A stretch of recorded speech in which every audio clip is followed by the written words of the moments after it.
আসসালামু আলাইকুম রহমতুল্লাহ। প্রিয় দর্শক, কেমন আছেন? আশা করি ভালো আছেন। প্রিয় দর্শক, নবম শিক্ষক নিয়োগ বিজ্ঞপ্তি নিয়ে যা জানালো এনটিআরসি। চলুন বিস্তারিত জেনে নিই।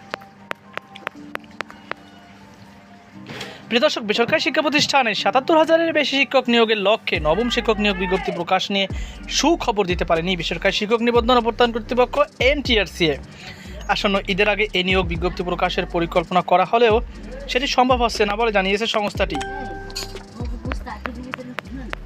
মঙ্গলবার ১৯শে মে এনটিআরসি-এর একটি সূত্রে জানিয়েছে, নতুন চেয়ারম্যানের রাজা আব্দুল হাই যোগদান না করায় সংস্থাটির সদস্য নূরে আলম সিদ্দিকীকে রুটিনের দায়িত্বে দেওয়া হয়েছে। তবে বিজ্ঞপ্তি প্রকাশের মতো গুরুত্বপূর্ণ সিদ্ধান্ত নেবে না। নিয়মিত চেয়ারম্যান না আসা পর্যন্ত নবম শিক্ষক নিয়োগের বিজ্ঞপ্তি প্রকাশের বিষয়ে কোনো সিদ্ধান্ত নেওয়া সম্ভব হবে না। নাম অপরিচিত রাখার শর্তে এনটিআরসির এক কর্মকর্তা দ্য ডেইলি ক্যাম্পাসকে বলেন, নূর আলম সিদ্দিক রুটিন দায়িত্ব পালন করছেন। আমরা যেন নিয়মিত বেতন ভাতা পাই, এজন্য তাকে এই দায়িত্ব দেওয়া হয়েছে। বিজ্ঞপ্তি প্রকাশ বা অন্যান্য গুরুত্বপূর্ণ সিদ্ধান্ত তিনি নিতে পারবেন না।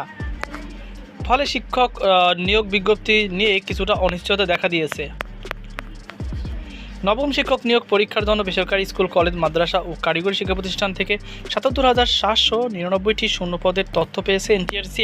সবচেয়ে বেশি শূন্যপদ সহকারী শিক্ষকের ৪৪,৬৯১। এছাড়া সহকারী শিক্ষক ৯২৮টি, সহকারী শিক্ষক অথবা শরীরচর্চা প্রশিক্ষক ৪,০১৪টি, সহকারী মৌলভী ১১,০৬৯টি, কম্পিউটার ব্যবহারিক নির্দেশিকা ১২৯টি, ব্যবহারিক নির্দেশক ১,৬১৬টি, ইবতেদায়ী কারিগরি ২,৫৬৩, ইবতেদায়ী মৌলভী ৬,১৬৬টি, ইবতেদায়ী শিক্ষক ৪৪৪, প্রশিক্ষক ৫১, প্রভাষক ৫,৮৫২, শারীরিক শিক্ষা প্রশিক্ষক ১২৫টি এবং বাণিজ্যিক প্রশিক্ষক ২৫১ জনকে নিয়োগ দেওয়া হবে।